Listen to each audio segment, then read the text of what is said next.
नमस्कार दोस्तों, मैं नीरज शुक्ला फिर से आपका हमारे चैनल में स्वागत है। आज मुझे पता है कि आप लोगों ने इस रविवार को अपना पर्स क्लीन किया होगा जरूर, क्योंकि काफ़ी दिन हो गए, 15 दिन तो हो ही गए। घर में साफ सफाई की होगी, चारों तरफ जो भी कुछ अस्त व्यस्त सामान होगा उनको ठीक किया होगा, जो भी खराब इलेक्ट्रॉनिक आइटम इक्विपमेंट होगा उनको भी आपने या तो यदि बनने योग्य होगा बनवाया होगा, नहीं तो फिर उसको भी आप कूड़े में हटा दिया होगा। और जो भी घर में कूड़ा करकट है, पेपर आपने ठीक कर दिया होगा, सब कुछ अपने घर का। और रसोई घर आपने ठीक किया होगा। मुख्य द्वार पे जो चीजें होंगी आपने ध्यान दिया होगा पिछले वीडियो में। इस वीडियो में मैं आपको एक बच्चों के लिए खास कर आया हुआ है, और खासकर पेरेंट्स के लिए भी है कि अपने बच्चों को कैसे पढ़ाएं, किस दिशा में पढ़ाएं, कहाँ पे डाइनिंग टेबल रखें, कहाँ पे स्टडी टेबल रखें, और उनके लिए किस किस तरह की चीजें रख सकते हैं। बहुत छोटे, कोई भी उसमें ऐसी बड़ी चीजें नहीं है, केवल आपको छोटी सी चीजें पर ध्यान रखना है। तो चलिए मैं वीडियो शुरू करता हूं। मैं ये वास्तु शास्त्र के लिए जो बच्चों से पढ़ाई से संबंधित आज का वीडियो है, मैं आपके सामने लेके आ रहा हूं। मैं अपने माता पिता को प्रणाम करता हूं, मैं अपने गुरुजन वृंद को प्रणाम करता हूं, मैं अपने मेंटर्स को प्रणाम करता हूं। चलिए आपका ज्यादा समय नहीं लेते हुए मैं वीडियो शुरू करता हूं। मेरे प्यारे दोस्तों, जैसा हम लोग को सबको पता हुआ है कि हमारे जो बच्चे हैं हमारे लिए भविष्य है, हमारे देश के लिए भविष्य है, हमारे समाज के लिए भविष्य है। तो हमें जो भविष्य हमारा आने वाला कल है उसको क्यों ना आज से ही अच्छा शुरू किया जाए, आज से उसको अच्छा करना शुरू करें। यदि हम धीरे धीरे धीरे धीरे शुरू करते रहेंगे तब वो खुद अपने आप एक समय जब आएगा तो बच्चे में जो एक पॉजिटिव थॉट्स आएगा, एक जो गुण आएगा, वो कितना समाज को प्रेरित करेगा, कितना समाज को देगा, अपने कितना अपने गांव को देगा, प्रदेश को देगा, पूरे देश को देगा, विश्व को भी देगा। यदि लड़का अच्छा निकला आपका, कोई भी, मतलब ये सब चीजें छोटी छोटी चीजें रहती हैं जो भी हम बहुत बार उसको ध्यान नहीं देते हैं। आज मैं ये जो टॉपिक है बच्चों के लिए लेके आया हूं कि जो बच्चों किस दिशा में मुख करके पढ़ें, किस दिशा में उनका जहाँ पे स्टडी रूम होना चाहिए, आपका जो टेबल है स्टडी टेबल किस साइज का होना चाहिए, बच्चों को जो स्टडी टेबल है उस पर क्या क्या चीजें रखनी चाहिए, क्या नहीं रखनी चाहिए। यदि कभी कभी हमारे पास ऐसा लोकेशन नहीं मिलता पढ़ने के लिए, बच्चे किस दिशा में मुख करके पढ़ें, और उनकी जो हॉबी है यदि उसको अपने टारगेट को अचीव करना चाह रहे हैं तो उन्हें फिर तो क्या करना चाहिए, ये सब बातें मैं आपके साथ लेके आ रहा हूं। तो पहला जो पॉइंट है मैं आपके साथ शुरू करता हूं कि बच्चों को किस दिशा में मुख करके पढ़ना चाहिए। मेरे दोस्तों, ये बहुत ही इंपॉर्टेंट है, बहुत ही महत्वपूर्ण सब्जेक्ट है, बहुत ही महत्वपूर्ण पॉइंट है। बच्चों को ध्यान देना है, पेरेंट को भी ध्यान देना है। जो भी बच्चे हमारे तैयारी कर रहे हैं, परीक्षा आने चल रही है और आने वाले भी लोगों की है, तो सबसे जरूरी बात आपको ध्यान रखना है, आपको कभी भी साउथ मुख करके पढ़ाई नहीं करनी है, दक्षिण दिशा में पढ़ाई नहीं मुख करके करनी है। सबसे जो उत्तम दिशा मानी जाती है वो है उत्तर दिशा। उत्तर दिशा की तरफ मुंह करके पढ़ें, और है पूर्व दिशा, पूर्व दिशा की ओर मुंह करके पढ़ सकते हैं। ये दो दिशा आपके लिए बहुत ही इंपॉर्टेंट है। बहुत हमारे बच्चे जो जाने अनजाने में दक्षिण मुख करके पढ़ते हैं और इतनी मेहनत करते हैं, लेकिन उनको उस मेहनत के अनुसार उनको रिजल्ट नहीं प्राप्त होता है, तो बच्चों को बहुत दुख होता है कि इतना मेहनत करने के बाद भी मुझे वो पॉजिटिव रिजल्ट नहीं मिल पा रहा है। और बहुत बार ऐसे क्या होता है, बच्चे जो उनको पता नहीं रहता लेकिन वो सही दिशा में मुख करके पढ़ते हैं और उनको कम मेहनत में भी ज़्यादा अच्छा रिजल्ट आता है, ज़्यादा अच्छा नंबर आते हैं, उनको उतनी ज़्यादा फेल्योर फेस नहीं करना पड़ता, सक्सेस उनको 1-2 चांस में मिल जाता है। तो बच्चों ध्यान रखिएगा, आपका जो पढ़ते समय मुख हमेशा उत्तर दिशा की ओर अति उत्तम है, पूर्व की दिशा की ओर तो उत्तम है, और दक्षिण दिशा तो बिल्कुल न रखें। चलिए दूसरा पॉइंट मैं लेके आता हूं कि आपका स्टडी जो रूम है, स्टडी रूम, देखिए स्टडी रूम तो बहुत कम ही बच्चों को मिलता है, क्योंकि मैं देखता हूं कि गांव में जहां पे हम पढ़ते हैं वहीं पे सोते हैं, वहां पे हमने बहुत लोग हैं कि दादा दादी हैं या चाचा हैं, पापा हैं, तो बहुत सारे ऐसे लोग ऐसे रहते हैं सोने के लिए। जो हमारे शहर में भी लोग हैं जो फ्लैट में रहते हैं, तो फ्लैट में आप 2 BHK 3 BHK लेंगे तो फैमिली ज़्यादा बड़ी रहेगी, तो बच्चे के लिए स्टडी रूम बड़ा मुश्किल होता है। फिर भी बच्चे जो स्टडी रूम आप मिलता है वहाँ पे आपको एकांत में रह के पढ़ाई करनी है। और जो पेरेंट है यदि वो सक्षम है अपने बच्चों को स्टडी रूम देने के लिए, तो ध्यान रखें कि जो स्टडी रूम है वो दक्षिण पश्चिम दिशा में, जो दक्षिण पश्चिम का कोना है उस दिशा में और पश्चिम की तरफ होना चाहिए। यदि उस दिशा में बच्चे पढ़ते हैं, दक्षिण पश्चिम में रहते हैं, तो वो उनके लिए सबसे सही दिशा है पढ़ने के लिए। मैं यहाँ पे बच्चों के लिए एक और बात बता देना चाहता हूँ कि बच्चे यदि आप कहीं भी बैठ के पढ़ रहे हैं, यदि आपके लिए कोई भी स्टडी रूम नहीं है, तो आप ध्यान रखिएगा कि दक्षिण पश्चिम के पश्चिमी भाग में यदि आप पढ़ाई कर रहे हैं, तैयारी कर रहे हैं, तो आपकी वहाँ पे यदि आपको पेन स्टैंड रख दीजिए, उसमें 2-4 पेन डाल के रख दीजिए। आप अपने ऐसे सब्जेक्ट जैसे आप मैथ, साइंस, फिजिक्स, केमिस्ट्री या कंप्यूटर, जो भी आपको अच्छे सब्जेक्ट में टफ लगता है, वो सारे सब्जेक्ट की फर्स्ट पेज की फोटो कॉपी करा के आप वहाँ पे जाके पेस्ट कर दीजिए।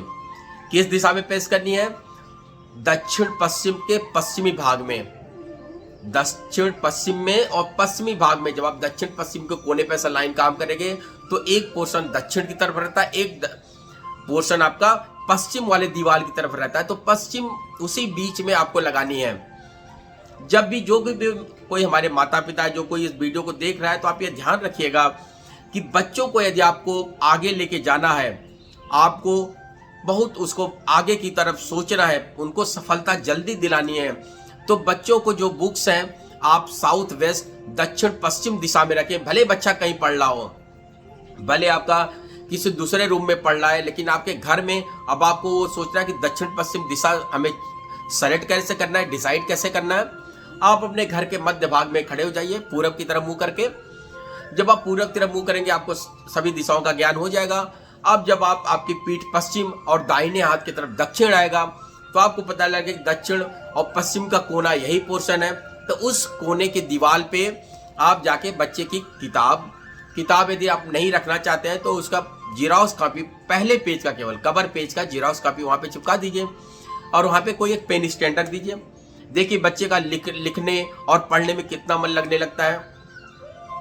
ये छोटा सा उपाय है और ये ऐसी बात नहीं कि हमें लग रहा है कि मैं आपको बता रहा हूँ। यदि आपको ऐसा लगता है, आप इसका छोटा सा उपाय करके देख लीजिए। यदि जिसके बच्चे पढ़ने में मन नहीं लग रहा है, पढ़ना नहीं चाह रहे हैं, पढ़ने के लिए बैठते हैं तो दुनिया भर के विचार आते हैं, तो इस तरह की चीज़ें। और ध्यान रखिए कि उस दिशा में कभी भी आप मिक्सर मत रखिए, वॉशिंग मशीन मत रखिए, कोई भी ऐसा इलेक्ट्रॉनिक इक्विपमेंट रखिए कि जहाँ पे वो चलने वाला फैन हो, तो बच्चे के दिमाग पे थोड़ा सा वो कंफ्यूजन टाइप का क्रिएट करता रहेगा हमेशा। तो जो भी हमारे बच्चे तैयारी करना चाह रहे हैं, जो हमारे बच्चे और लाइफ में उनका कोई टारगेट है, उनको किस कॉलेज में एडमिशन लेना है, वो किस कॉलेज में जाना है, किस जगह उनको सर्विस करनी है, क्या उनको यूपीएससी की प्रिपरेशन करनी है, जो भी उनके मन में है, वो फोटो ले जाके, वो फोटो आप खींच के, पेपर में जो निकलते हैं, पेपर वाली फोटो खींच के, मोबाइल से आप ऐप से निकाल सकते हैं फोटो खींच के, उसकी जीरोक्स करा के दक्षिण पश्चिम के पश्चिमी दीवार पे आप जाके चिपका दीजिए। आपका इसमें कुछ पैसा लग रहा है, केवल जीरोक्स का 5-10 रुपए लगेगा। आप दीवार पे चिपका दीजिए, उसके बाद अपनी जैसे पढ़ाई करते हैं वैसे करते रहिए और देखिए आपको जो अगला एग्जाम देंगे कि रिजल्ट किस तरीके से मिलता है। एकदम पॉजिटिव रिजल्ट आएगा। मेरे दोस्तों, तीसरा पॉइंट मैं आपके पास जो लेके आया हूं कि आप अपने स्टडी रूम में जिस टेबल पे पढ़ते हैं, उस टेबल पे कभी भी खाना ना खाएं। कभी भी थाली रख के खाना, वहां पे खाना खाइए मत। आप अपने बेडरूम में भी कभी भी बेड पे बैठ के मत खाना खाइए, कभी भी अपने स्टडी टेबल पे बैठ के खाना मत खाइए। जूठा बर्तन कभी भी आपको अपने स्टडी टेबल पे नहीं रखना है। यदि आपको खाना पीना है तो आपके लिए जो एरिया है, आपको डाइनिंग एरिया, वहाँ पे खाना पीना खाइए। और जो अपनी पुस्तकें हैं उनको यदि आप व्यवस्थित ढंग से रखेंगे तो विद्या माँ सरस्वती हमेशा आपके पास रहेंगी। आप अपने जो बच्चे डाइनिंग टेबल पे माफ़ कीजिएगा, जो स्टडी टेबल पे पढ़ते हैं, तो उनका पढ़ने में कंसंट्रेशन नहीं लग रहा है, तो आप वहाँ पे भगवान गणपति, भगवान हनुमान जी की कोई भी छोटी सी प्रतिमा रख सकते हैं या दीवार पे माँ सरस्वती की फोटो लगा दीजिए। इससे क्या होगा, आपका मन हमेशा पढ़ाई में लगा रहेगा, आपका मन हमेशा उस पॉइंट पे कंसंट्रेशन में रखा रहेगा। और जो बच्चे कंसंट्रेट नहीं कर पाते पढ़ाई में, वो अपने जो स्टडी टेबल है उसमें आप एक तांबे का पिरामिड रख सकते हैं। पिरामिड मार्केट में आप किसी भी पूजा की दुकान पे जाएंगे मिल जाएगा। और आप ग्लोब भी रख सकते हैं, तो जो वर्ड ग्लोब आता है आप अपने किसी भी स्टडी टेबल पे किसी एक साइड में आप रख सकते हैं। जब ये सब रखेंगे हमारे दोस्तों, हमारे जो बच्चे पढ़ाई कर रहे हैं, ये बहुत छोटी सी चीज़ है, लेकिन आपको ध्यान रखना है कि आपको ऐसा देखिए, यदि आप उसको सोचेंगे अरे ये तो लाइटली लेंगे तो आपको लाइटली ही रिजल्ट आएगा। यदि आप उसको थोड़ा सा सीरियस लीजिए, 2-5 मिनट का काम है, आप जाके प्रिंट आउट लीजिए, चिपका दीजिए। यदि आपको लाइफ में जो बनना है उसके फोटो ले जाके वहां चिपका दीजिए दक्षिण पश्चिमी दीवार पे। देखिए आपका प्रोग्रेस कैसे होता है, सक्सेस आपको कितनी जल्दी मिलती है और किस तरीके से आप अपने एम की तरफ आगे बढ़ते रहते हैं। कि आपने कभी सुना है ना, हमने भी बहुत सुना है, न्यूज़पेपर भी पढ़ा है कि भाई कोई भी एक ऐसा बच्चा जो टॉप कर गया कि न उसको पढ़ने की सुविधा थी, जो स्कूल से पढ़ के आता था वही पढ़ता था, न घर में किसी भी तरीके से उसको फैसिलिटीज नहीं थी, फिर भी लड़का पढ़ के इतना अच्छा नंबर, इतना टॉप कर गया है। इसलिए टॉप कर गया मेरे दोस्तों, क्योंकि उसको पता नहीं है कि किस दिशा में पढ़ना है, लेकिन वो गलती से दक्षिण पश्चिम दिशा में पढ़ रहा है। दक्षिण पश्चिम दिशा में उसने अपनी किताबें रखी हुई हैं, सब कुछ वहीं पे कर रहा है। ये जो होता है कि ये अनजाने में उसने एक कारनामा किया और मेहनत किया, साथ साथ में मेहनत भी है। लेकिन यदि आप छोटी सी चीजें करेंगे तो आप जो मेहनत आज कर रहे हैं, तो मेहनत में वो आपको थोड़ी सफलता और जल्दी मिलेगी। मैं अपने दोस्तों, मैं अपने ऐसा उम्मीद करता हूँ छात्रों से कि आप मेहनत कंटिन्यू करेंगे। आप जो मेहनत जितना दे रहे हैं, आप 10 घंटे पढ़ लें, 12 घंटे पढ़ लें, वो पढ़ाई एकदम और करनी है आपको, और मेहनत करना है और लगन से करना है। और ये छोटे से उपाय को आप जरूर करके देखिएगा कि बहुत सारे ऐसे बच्चे जिनकी हॉबी भी बड़ी अच्छी होती है, वो अपने हॉबी में कुछ अच्छा करना चाहता है। तो मेरे दोस्तों, जो आपकी हॉबी है, आपकी हॉबी म्यूजिक है, आपकी हॉबी राइटिंग है, आपकी हॉबी सिंगिंग है, तो आप किसी भी सिंगर का फोटो आप उसी दिशा में लगाइए, दक्षिण पश्चिम में।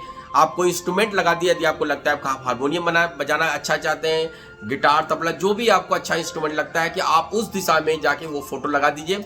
देखिए आपको किस तरीके से सफलता मिलती है, क्योंकि ये छोटी छोटी चीजें खुद मैं अपने घर में आजमाता रहता हूँ और रिजल्ट भी ठीक आते रहते हैं। ठीक है मेरे दोस्तों, मैं आशा करता हूँ कि आपको ये वीडियो जरूर लाभ पहुंचाएगा, आपकी सफलता को जल्दी आपके नजदीक लेके आएगा।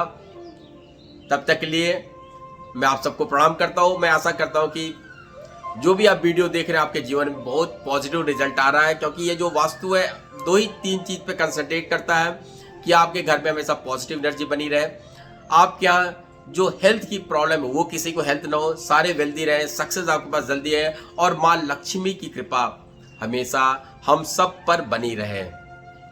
इसी कामना के साथ मैं ये वीडियो यहीं पे समाप्त करता हूं। फिर मैं अपने आपको एक वीडियो में एक नया सब्जेक्ट लेके आऊंगा। तब तक के लिए नमस्कार, जय जय सीताराम।